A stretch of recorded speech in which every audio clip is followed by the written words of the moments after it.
Hello' guys welcome back to my YouTube channel Montu Assam. Montu আছামত এটা নতুন ভিডিঅ'লৈ স্বাগতম জনাইছোঁ সকলোকে।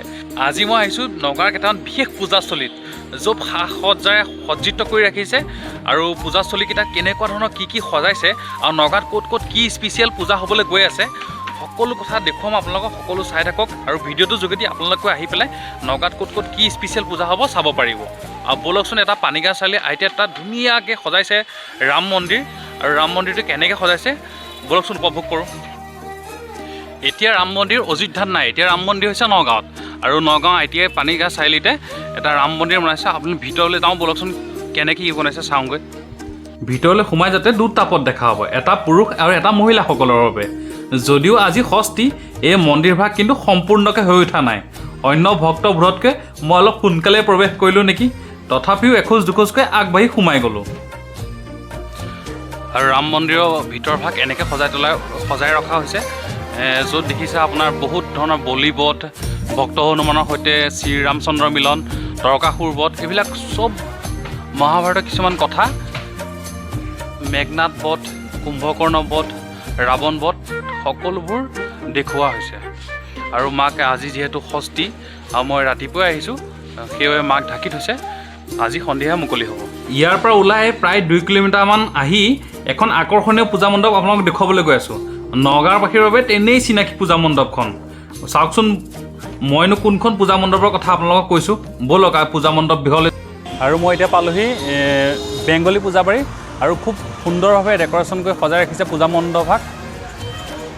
আৰু এইভাগে দেখিছে সুন্দৰভাৱে, মই কাৰণ দিনত আহিছোঁ লাইটৰ ডেক'ৰেশ্যন নাই, আৰু ভিতৰলৈ প্ৰৱেশটো বন্ধ কৰি ৰাখিছে।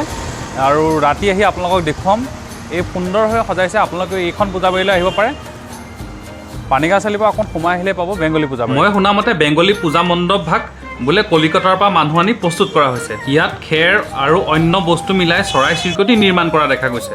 মনটো তেনেই বেয়া লাগিল, মনটো আছিল ভিতৰৰ পৰা চাই অহা।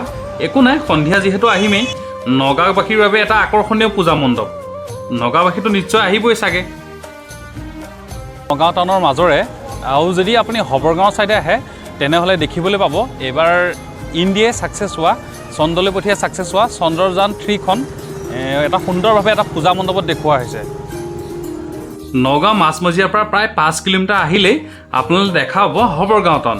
ইমান দূৰ যেতিয়া আহিছোঁৱেই ভিৰ ফালি আপোনালোকক নিশ্চয় অনুমান কৰিছেই ইয়াত কিমান আকৰ্ষণীয় হ'ব।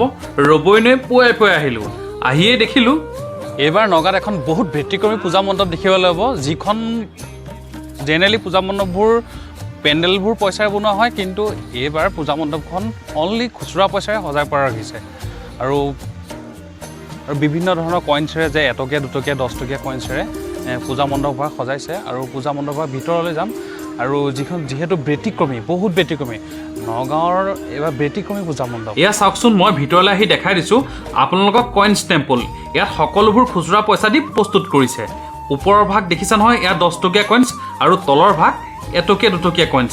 ইয়াত থকা সকলো কইনছ ৰিয়েল হয়, এটাও পইচা কিন্তু ফেক নহয়। ওচৰৰ পৰা চালে সকলো আচৰিত হ'ব কিমান কইনছ লাগিছে।